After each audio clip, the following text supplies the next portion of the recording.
Hey mga brods, Kaylan Chongson. Yes, isa nga to sa mga nare-reports na rin natin mga kabrods. Ito po kasing 6'4 or 6'5 shooting guard or pwede ring point forward. Ito pong si Chongson ay gusto nga at minamatahan ng San Miguel Beermen. Yes, ito po kasing San Miguel Beermen magre-rebuild nga ng panibagong lineup. Kaya tignan nyo, kahit itong Beermen nalaglag this season, paunti-unti pa rin silang naghahanap na ng trades mga kabrods. Kaya itong pag-sign nila kay Motaw Tuan na extension contract, kunyari lang yun mga kabrods dahil yun nga sign in trade ang gagawin nila dito. Kaya ito mga kabrods, ito pong si Chongson, alam din naman natin, kailangan din naman ng SMB ito. Ang dami kasing mga point guards dito na bibitawan din ng Beermen. Yes, ito pong si Chongson ay di rin naman basta-bastang player ito. 6'4 or 6'5 din na player ito. Pero tignan nyo rin naman yung skill set na ito mga kabrods. Napakalaking tulong nito sa SMB. Dahil bali-balitan nga itong sina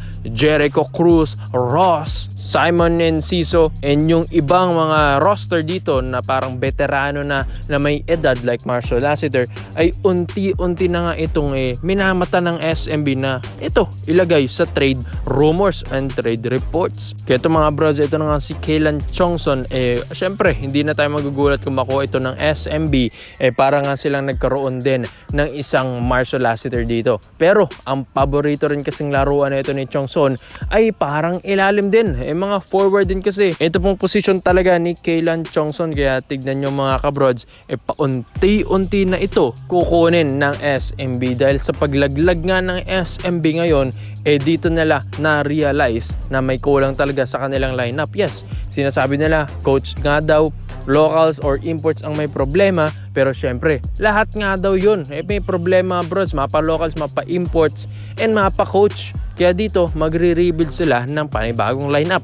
Pero ito, isa rin ito sa mga kukunin ng SMB. Speaking of mga trades, pero ito kukunin nila from Levanga, Hokkaido. Ito nga pong si Dwight Ramos. Yes, ito pong 6'5 na si Dwight Ramos, isa ito sa mga dati nang minatan ng SMB bago pa ito umalis dyan sa UAAP, bago pa siya kunin ng Toyama Grouses sa Japan B-League mga kabrods. Pero yun, naunahan nga sila. Pero syempre kaya rin namang gawin ito ng SMB dahil ito nga si RJ Abarrientos from Barangay Nabra, San Miguel.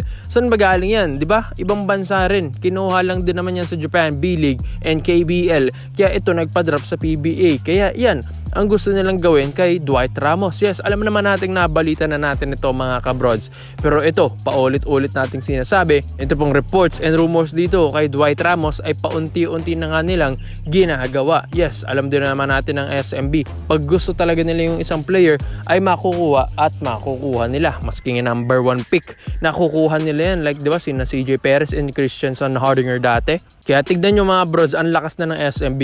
Ang lakas na kasi ng lineup nila. Pero ba't hindi pa rin sila nananalo mga kabrods? Hindi kasi nag-fit ito pong lineup ng SMB at hindi rin maayos yung pagmamando sa kanila. Hindi na ma-maximize ng maayos yung mga talento dito ng SMB. Kaya ito, Dwight Ramos, alam naman natin na kung gaano kagaling ito pong player na ito, mapa-Gilas, mapa-Japan, and yun, isa nga ito sa mga leader na rin ng Hokkaido. Well, kung makuha ito ng SMB, tiba-tiba talaga sila mga kabrods dahil di rin naman basta-basta yung laruan na ito ni Dwight Ramos. Dahil hindi nga ito nilalagpasan ng Gilas lineup mga kabrods sa roster. Palaging nandyan yan. Mapa kahit sinong coach pa, mapa Coach Tim Cone or Coach Chot Reyes, si Dwight Ramos talagang kinukuha nila. Kaya ikaw mga brods, Kaylan Chongson and Dwight Ramos, sa tingin nyo ba, ito na ba yung magbabago sa SMB? Ito pong mga forward na ito. So dito naman po tayo sa kabilang balita naman natin mga kabrods. Ito nga pong Barangay Ginebra, San Miguel, isa rin sa mga minamata rin nila. Ito pong si Kit Datu. Yes, yung 6'8 ng Reno Shine Elasto Painters. Alam naman natin dito sa Ross, syempre, pasok sila sa semis. Do or die pa nga sila ng Converge Fiber Xers dito Pero syempre, ito nga si Kit Datu. Ito nga yung pwedeng maging potential future star as a big man dito dito sa PBA. Kaya ito na gusto nang kunin din ng Barangay Ginebra San Miguel. Dahil makikita nyo, alam naman natin na best of 3 na nga Meralco Bolts versus Barangay Ginebra San Miguel sa ating playoffs round. Kaya nakikita nila yung mga pagkukulang nila mga kabrods. Well, syempre big man talaga. Kaya 'di ba?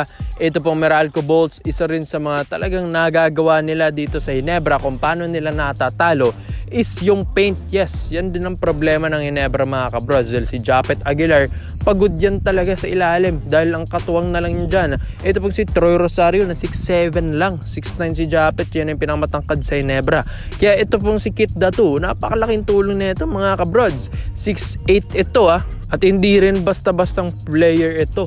Sabi nga nila, parang ito yung magiging future modern big man na dahil may tira rin sa tres, may laro pa sa ilalim. Kaya parang system din ito na may shooting mga kabrods. Kaya ito, bagay ito sa Ginebra at ito pa, di ba, medyo malapad-lapad pa yung kanyang pangangatawan. Kaya tignan nyo mga kabrods, maganda kung ito yung makuha ng Ginebra dahil dagdag sa ilalim nila. And ito, isa rin sa mga gustong gawin din ni Boss Al Francis Chua na ilipat din ito pong si Mo Tautua. Yes, alam natin na report sa natin ito mga kabrods, pero ito pong si Mo Tautua kakasign lang ito ng SMB ng contract extension. Yes, nabalitaan nyo ba yun mga kabrods? 3 years nga daw, pero hindi naman siya sure kung talagang 3 years ba ang itatagal ni Mo dahil balabalita nga na ito pong si Tautua ay sinayin lang ito ng SMB para i-trade siya. Yes, maraming nangyayaring ganyan mga brods, mga contract extension, pero at the end of the day, sila yung 80 trade pala, gagawing trade asset. Kaya ganyan yung gagawin na TNT dito kay Mikey Williams. Kaya ito pong si Mo Tautua, napakalaking bagay rin naman kasi ito sa Ginebra. Andyan na kasi si Fajardo dyan sa SMB. Tapos may balibalitan, may kukunin pa silang big man na rookie mga kabrods. Kaya ito pong si Tautua, imbis na mabangko, imbis na limited lang yung minutes neto, nasasapawan ni Junmar, why not gamitin yung kanyang talento dito sa Ginebra?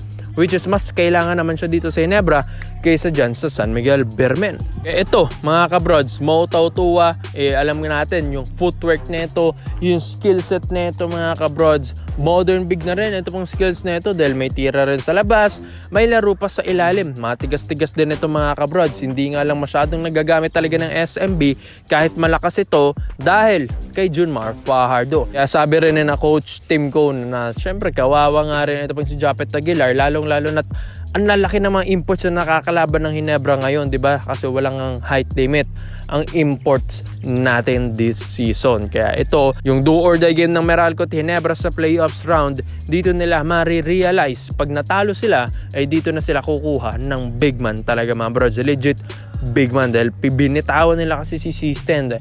And laking bagay nun. Tapos si Isaac Go, injury prone pa mga kabrods. Kaya kung makuha nila si Tautua at si Datu next season mga kabrods, syempre matutuwa na si Japet Aguilar neto lalo at mga Ginebra fans dahil ito na lang talaga yung pagkukulang ng Ginebra. Maganda na yung lineup nila, sistema, big man na lang talaga, bibigyan man na lang ito ng big man para maging unstoppable sila if ever man. Kaya komento mo lang ang opinion mo dito mga brods at isayin natin yan. Salamat po sa panonood mga brods. This is Overrated Highlights. Yun lang, I'm out.